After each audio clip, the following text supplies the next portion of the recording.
Tonight on All In, the January 6th committee wants to know what Jim Jordan knows.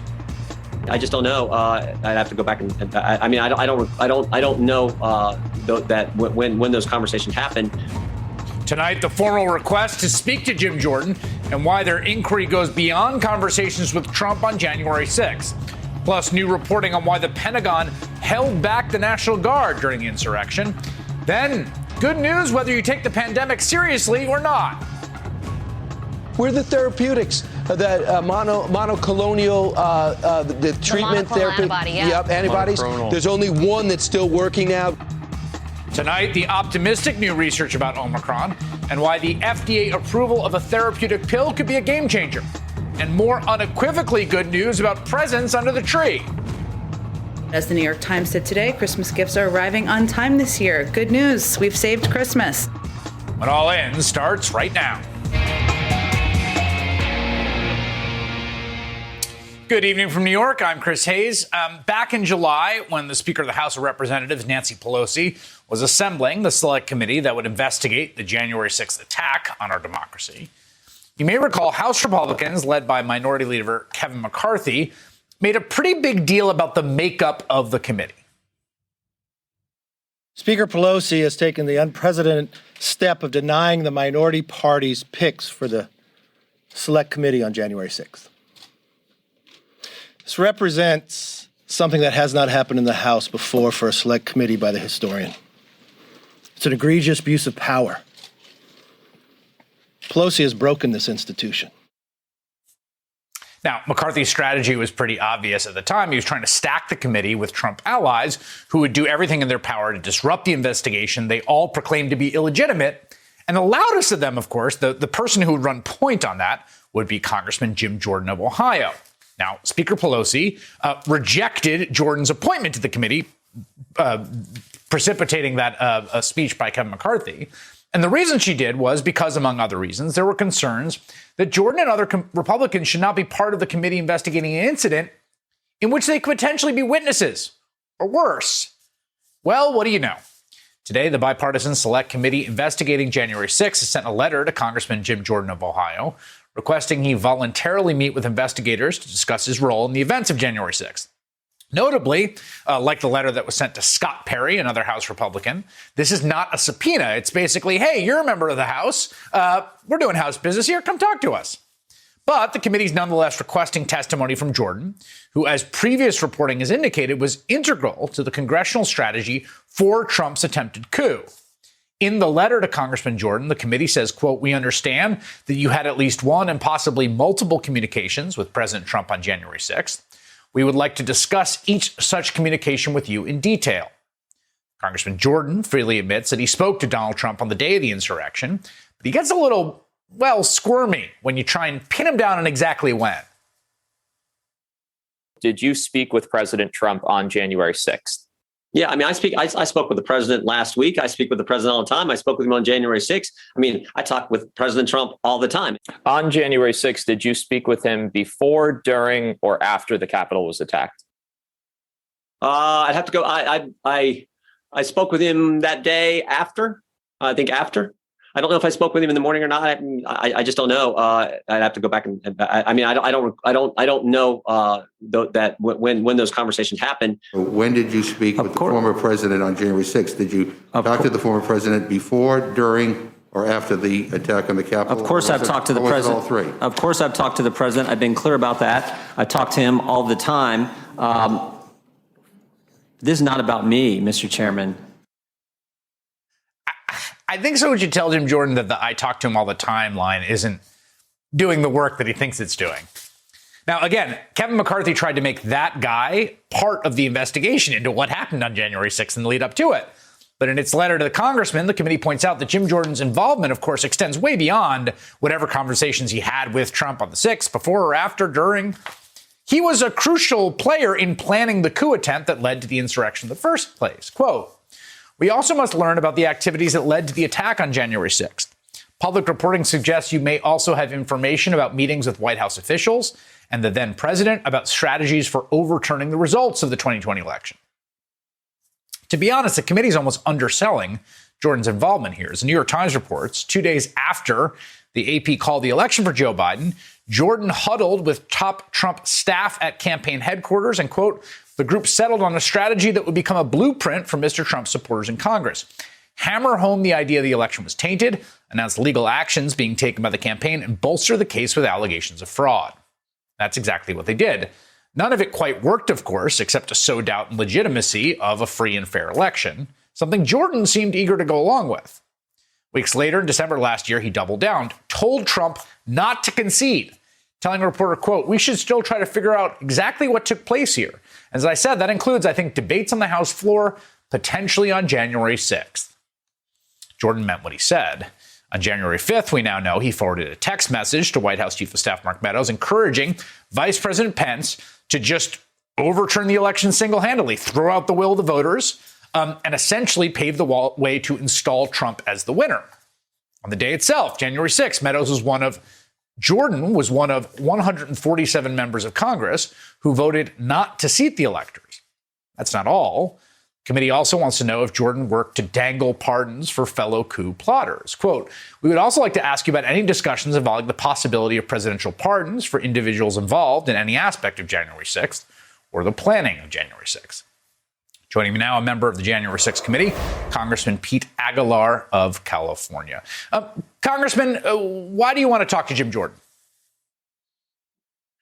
Well, as the letter from Chairman Thompson indicated, we feel that the information that he has in his possession can shed some light on exactly what happened and what transpired on January 5th and January 6th. That's the basis of it. And for someone who publicly said that he has nothing to hide, it seems fairly clear to any American watching that someone who is truly dedicated to democracy in our institutions and of Congress should be willing to come forward and have a conversation with his colleagues about what he knows. Yeah, Scott Perry has already said that he won't cooperate with this. Jordan was asked about this today on Fox, and I want to play you what he had to say and get your response. What will your reaction be? Will it be the same as Mark Meadows, take a walk, or would you sit down and speak to them? I mean, we just got the letter today, Brian. We're going to review the letter, but I got to be honest with you. I got real concerns about any committee that will take a document and alter it and present it to the American people, completely mislead the American people like they did last week. I think that's a reference into the text that he sent to Mark Meadows because it didn't have like the full citation and it wasn't noted that it was a forwarded text. I don't know. He seems to be upset about that. What do you make of his reaction? Quite the stretch for missing a period at the end of a sentence. So that's it's unfortunate. But look, I mean, that's what we've seen from some of these individuals who are close to the former president. Is they're going to look at every way to delay and avoid and evade the committee's work, and that's exactly why someone like Mr. Jordan isn't fit to serve in this body with us in this investigation. And so it's important. Look, we're going to try to get our work. We're going to appeal to him as a colleague to come before us, truly, if he has nothing to hide. And from that interview that you played before, he clearly he knows more. And he was talking about, well, going back and checking, but he didn't say that because he knows that there's ways to go back and check how many conversations were had. So we're going to ask we're going to appeal to him as a colleague, but we'll await his formal response to us. I mean, part of what we're seeing here unfold between Scott Perry, I think yesterday, and Jim Jordan today is that, it's just a matter of public record, independent of whatever fact finding your committee has done. It's a matter of public record that a number of members of Congress in the House Republican caucus actively coordinated with the White House on a strategy to prevent the rightful seating of the person that won the election, Joe Biden, and to keep the person who lost the election as president over the will of the American people. That's just a fact that we all know. It's a matter of public record. And there's no way to do an investigation of January 6th that's not going to start to brush up against a bunch of your colleagues. Well, and we've been very clear that we're going to follow every lead wherever it goes. That's why as early as August, the chairman sent letters for preservation letters to telecom companies that included people close to the president. It included members of Congress. We publicly noticed that and let people know that. But because we wanted folks to know that we weren't going to be deterred by this. And so nothing so far has surprised us. We'll continue to work through the game plan, but clearly the premise still holds that some of these individuals were coordinating with the White House on a pressure campaign to overturn the election. And so we're appealing to our colleagues here to shed some light on that. In the absence of cooperation, can you envision a situation in which Jordan and or Scott Perry would be subpoenaed? Well, we're not there yet, but we do have other tools. We haven't been shy about using those tools in other cases. And so we're going to await the response from our colleague here. And then the chair will huddle with the committee and we'll chart a path forward.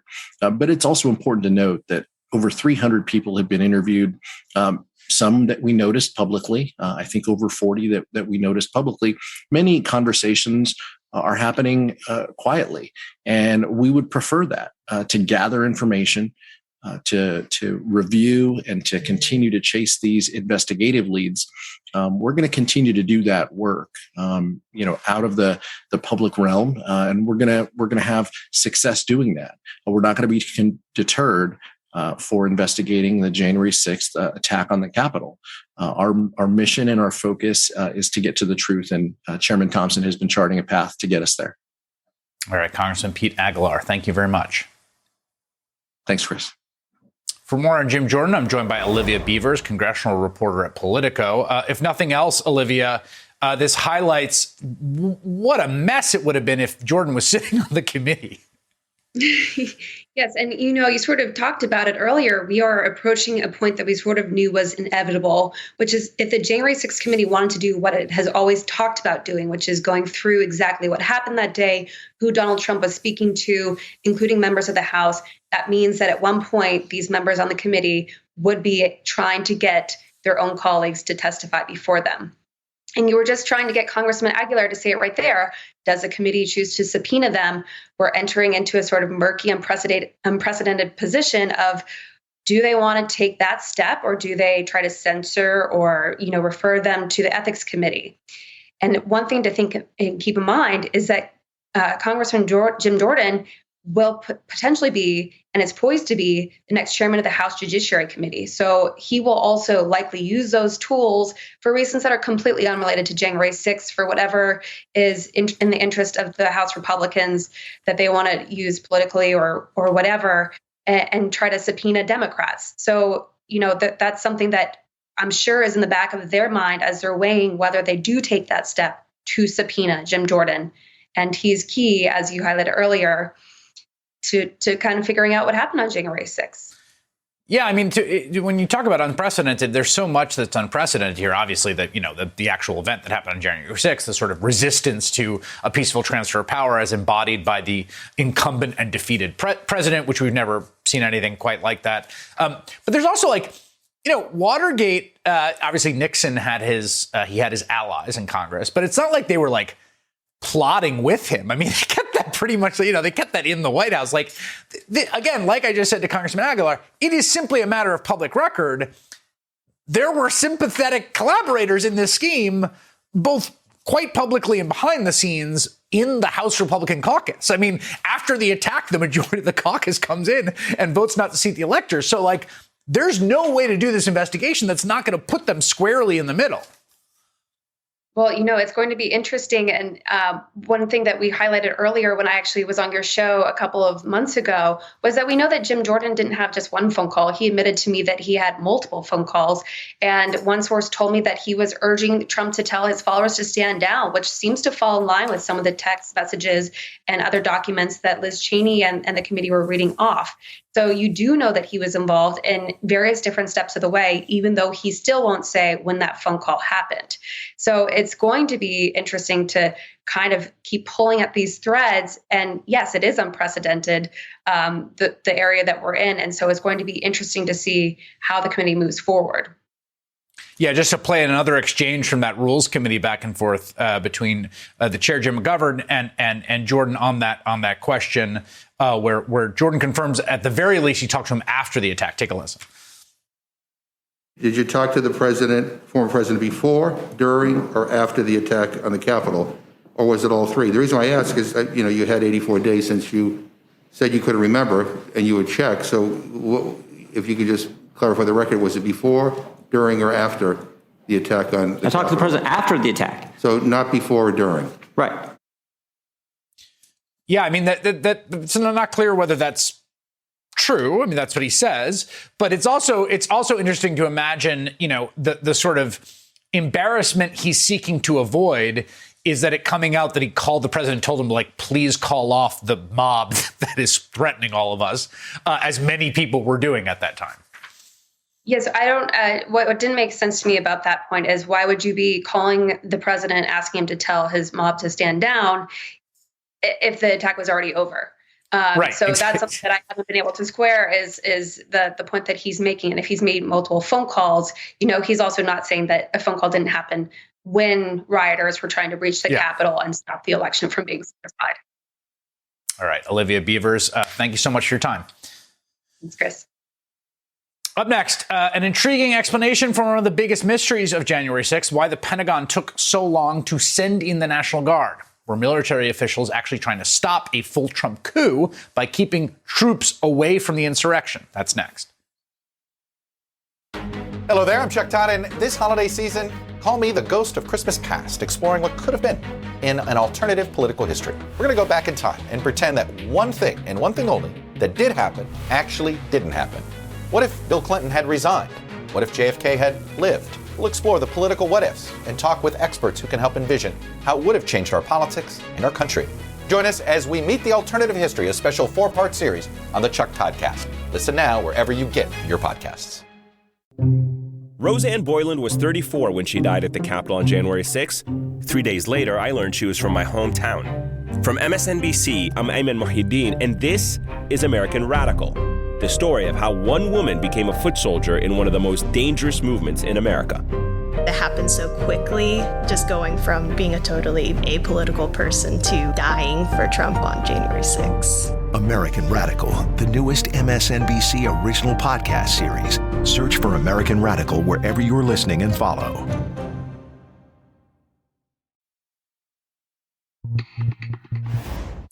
Three hours and 29 minutes. That's how long it took on January 6th from the moment rioters breached the Capitol to the moment the National Guard finally arrived.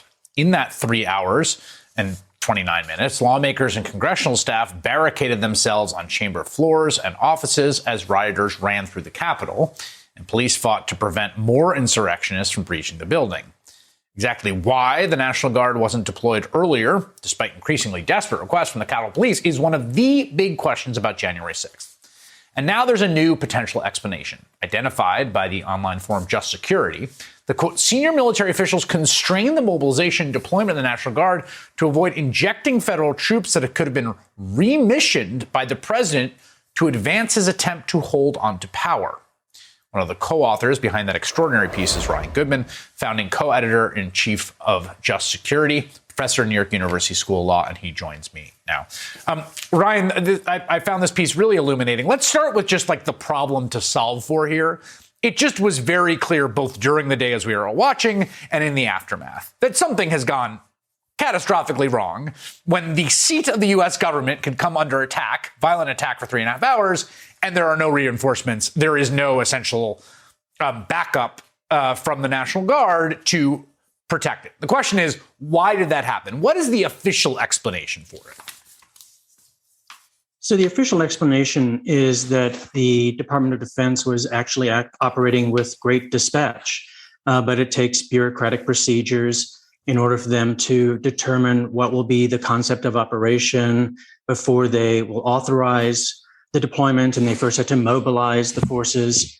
But they were acting with alacrity is the official line. And it just, things take time is the way in which they've tried to describe what happened. And yet you've got, for instance, a whistleblower who's the general counsel for the DC National Guard saying it's ridiculous that the notion that the official story is true and that there wasn't concern about optics. You basically are positing another theory, which I find compelling, which is what? So the evidence points to our account, which is that the senior leaders of the Defense Department were very concerned that if they sent the DC National Guard into the Capitol, that at the stroke of a tweet, essentially, the president could just say, I remission them, and now they're at my disposal, and he could invoke the Insurrection Act. And they, in fact, admitted that when interviewed by the DOD's Inspector General, that was an operative concern that they had going into January 6th. Yeah, this is something Chris Miller said to the Inspector General of DOD. I knew if the morning of 6 or prior, if we put U.S. military personnel in the Capitol, I would have created the greatest constitutional crisis probably since the Civil War, which is an incredibly chilling thing to say because the question is, well, why? And it seems that that's the concern, right? That's right. That's not about optics, which is public perception. He's saying something much more dramatic. And in his congressional testimony, he actually says, I was cognizant of the fear that the president would invoke the Insurrection Act for political purposes. And based on that fear and concern, it factored into why I constrained the National Guard.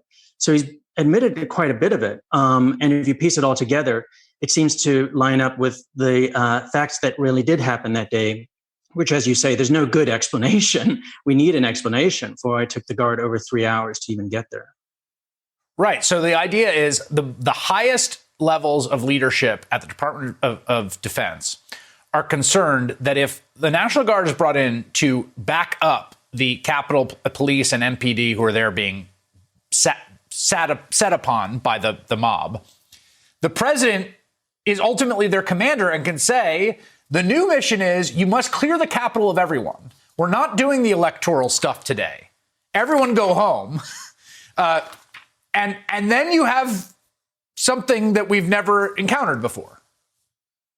That's right. It's a constitutional coup. And that's exactly what he could do. He could say, we're locking everything down. We have to lock it down until we figure out what's going on here, right?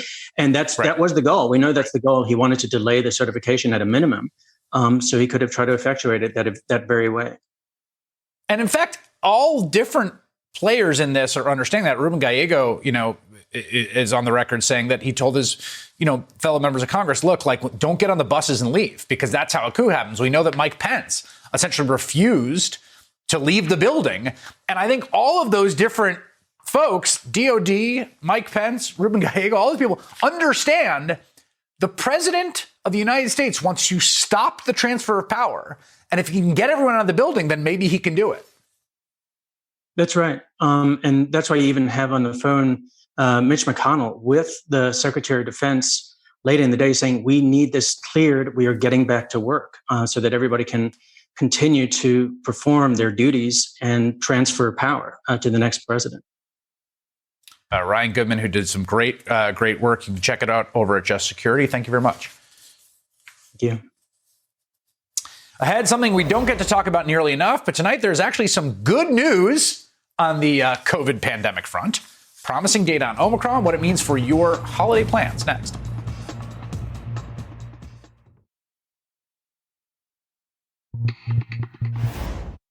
Right now, many of you are probably in the midst of some holiday preparations, whether that's traveling or hosting a gathering or still figuring out what you're going to do. Good time to take stock of where we are. 6 or 8 weeks ago, things were looking not so bright for this holiday season. COVID cases were rising again, that Delta wave that had been in the sort of south in the summer, coming to the Northeast in the fall, across the country. We were also looking at the supply chain crisis. Gas prices were spiking. A lot of reasons for concern, as many Americans were hoping to get their lives back to some semblance of normal, particularly going into winter, which was really brutal last year, and more than a year and a half into the pandemic. And then, of course, came the Omicron variant, driving a crazy, truly astounding rise in cases that is unlike anything we have seen since the very beginning of the pandemic, and even maybe more than that. I mean, take a look at this graph of daily cases in Washington, D.C. It's almost comical. The line goes straight up, practically at a right angle. So a lot of people have been feeling like, oh my gosh, again? So tonight, I have a rare opportunity to deliver a bevy of good news that has come in over the last 24 hours. First of all, as you have probably noticed, the supply chain crisis has really unwound. What was genuine concern mixed with lots of heavy breathing about the store shelves being empty on Christmas and Joe Biden's America never came to pass. New York Times headline today, why Christmas gifts are arriving on time this year. Fears that a disrupted supply chain could wreak havoc on the logistics industry over the holiday turned out to be wrong, as many Americans ordered early and shopped in stores. Now, the supply chain issues were real. They were not a completely imagined problem at all. The Biden administration made a plan to address it. I wasn't convinced it would work, but it appears to have. I mean, good luck and effort together, good result. That's great news. There's also encouraging news about the Omicron variant and what it means for all of our lives. There's a lot we still don't know about this strain, the one that was just identified in South Africa a few weeks ago, about a month ago. A new study from South Africa's National Institute of Communicable Diseases found that people diagnosed with Omicron were 80% less likely to be hospitalized than those with another variant. Researchers in the United Kingdom have found a similar trend. They have data out of Scotland showing that people with Omicron variant were 60% less likely to be hospitalized than those with Delta. Now, I want to be clear here. We don't actually know for sure what the causal mechanism is here, why that's the case. It's possible that Omicron is looking less severe because of the combination of vaccines and natural immunity in the general population at this point from previous infection. But we do have real-world data. And the real-world data thus far is relatively promising about the severity of illness. We're also starting to get data about Omicron right here in New York, where we had one of the worst outbreaks in the entire world, of course, in the spring of 2020. New Yorkers have a lot of traumatic memories from that. Safe to say that almost everyone was touched by it. The situation in our hospitals was incredibly dire. Many people lost loved ones. So as Omicron began to hit the city, there was a lot of fear we were in a repeat of March 2020. And again, you get that straight line up. Now, New York is probably about 2 to 3 weeks into this massive wave of cases brought on by Omicron. You can see the practically vertical line there on the right. But in a city with nearly 80% of all residents receiving at least one dose of the vaccine, hospitalizations are not spiking as badly as you might anticipate. I mean, they're nudging up. Today, the head of New York City Health and Hospitals, Mitch Katz, shared more stark data showing the difference between now and March of last year. The 11 hospitals of Health and Hospital currently have 54 patients in our ICUs due to COVID. That's compared to the peak in March 2020, where we had 970. And the 54 is compared to the lowest we got to, which was around 20 a few weeks ago. So very, very slight increases in the sickest of patients. So 54 ICU patients in that public hospital system now versus 970 in March of 2020. That's an apples to apples comparison. Folks in the ICU with COVID. So that's nearly 20 times less.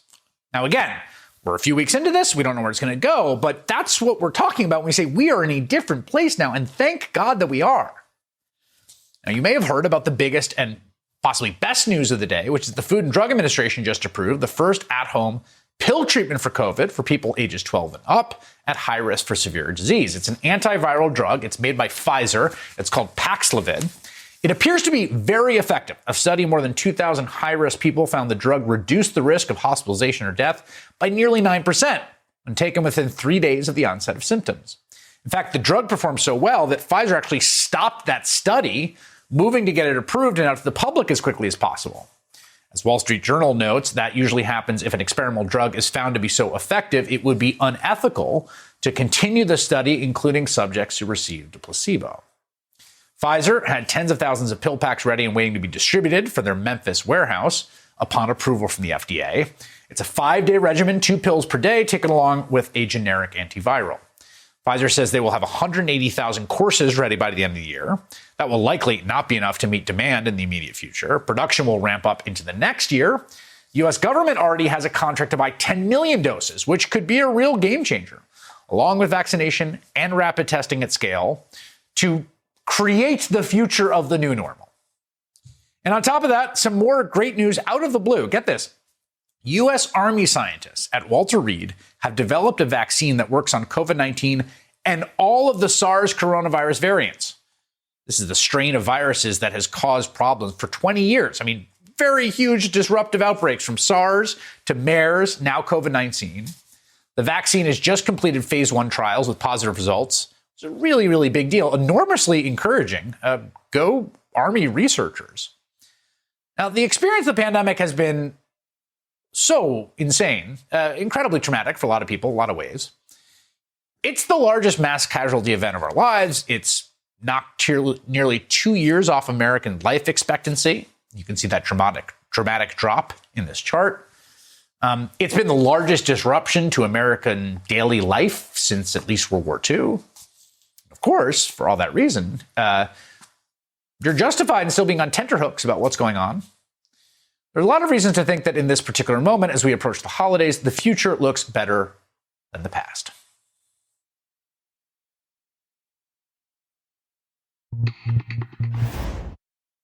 There are some good reasons to be hopeful right now, with data showing Omicron is resulting in less severe illness than other variants, at least so far.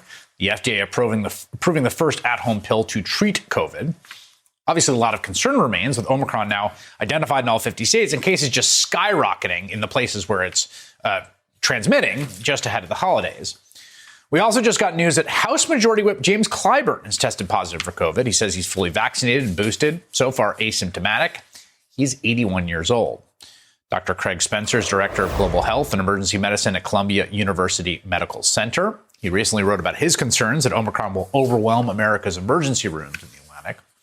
And Dr. Eric Topol is a professor of molecular medicine at Scripps Research, also writer in residence at Substack, where he publishes the newsletter Ground Truths. Dr. Topol, let me start with you, because you have been, I follow you for sort of granular updates on the emerging Omicron literature. And again, a lot of this is very early. It's preprints, which means it hasn't gone through peer review.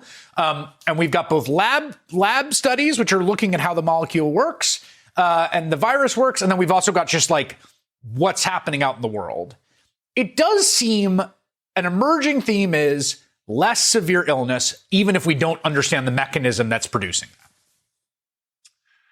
Chris, it's great to be with you, and also with Craig. I think this is a really important point you're making. The severity of the illness is hard to gauge, but as you reviewed, there's now data from 3 countries, Scotland, England, Denmark. It all looks favorable, as well as South Africa. So we have a lower severity, which is partly from our immunity wall, but there are some hints of an intrinsic activity of the virus being less. It can't infect lung cells as well. There's a lot less loss of smell and taste. These are good things. So it may be a combination. It's largely this immunity wall, which hopefully we will have enough of. You know, some of those countries we're comparing with, as you touched on, are a much better immunity wall with vaccines than we have.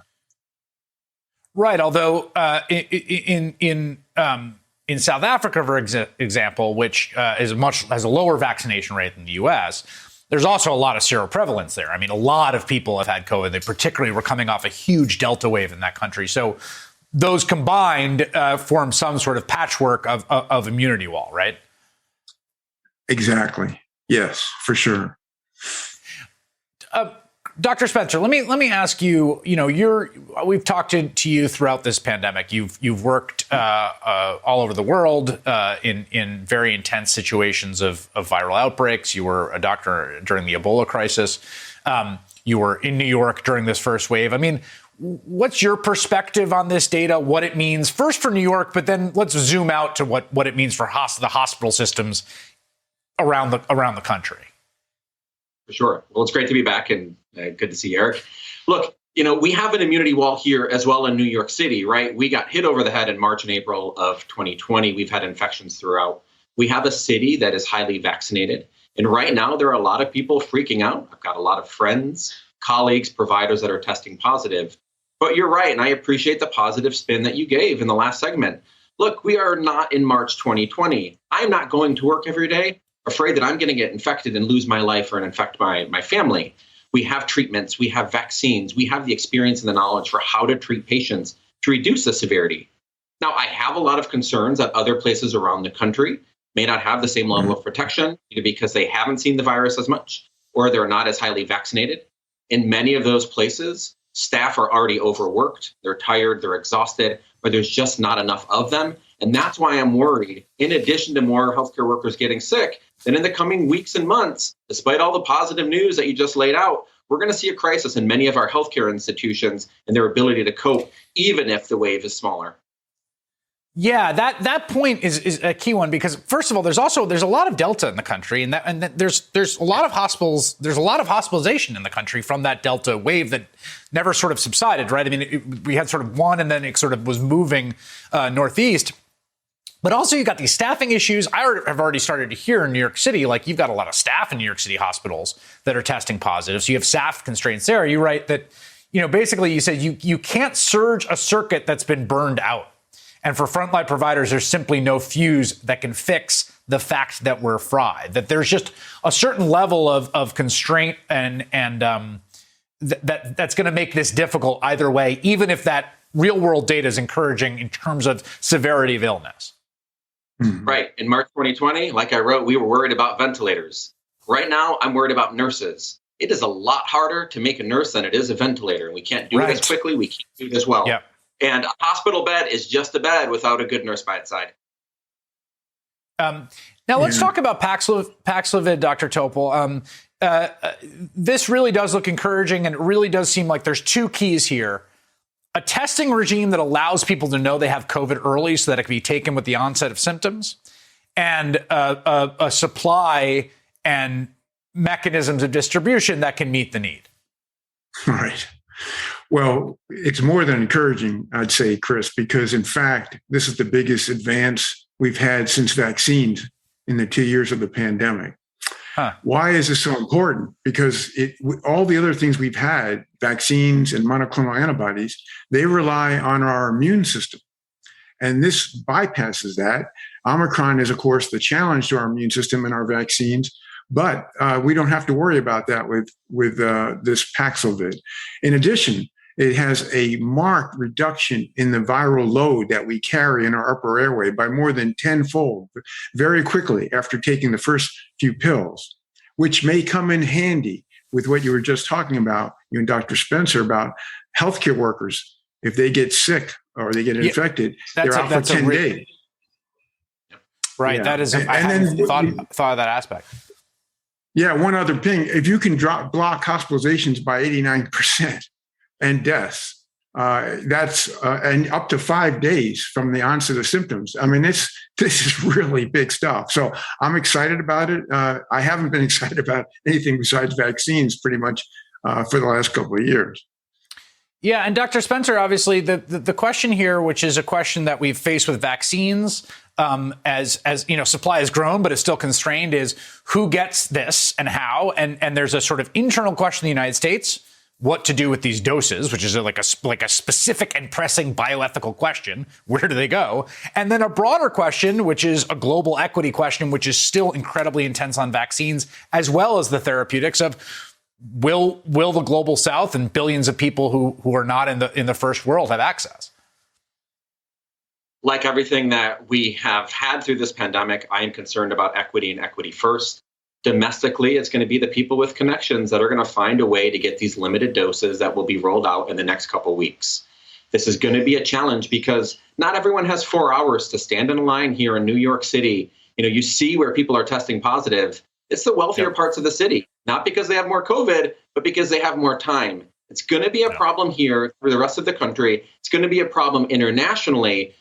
Because we know that even if Pfizer has said that they're going to license this so other places can have the recipe to make this, there are some restrictions in there that don't allow countries like Brazil, China, Turkey, Russia, and others to do so. And there's going to be fewer doses going internationally, in addition to fewer vaccines and a lot fewer tests that people won't even be able to use these medications if they can't get that positive test in the first place. Yeah, that point about connections, one of the most sort of morally debased moments of the pandemic was watching Trump and his inner circle all get Regeneron and then come out and say, oh, everyone's going to have access to this monoclonal antibody that, has cost the government $2,000 a treatment. And here we are a year later, it's still not happening. Dr. Craig Spencer and Dr. Eric Topol, thank you so much. Thanks, Chris. Still ahead, the fight to save one of the most popular Biden policies, the child tax credit, before it expires next month. One of the architects of the plan joins me next.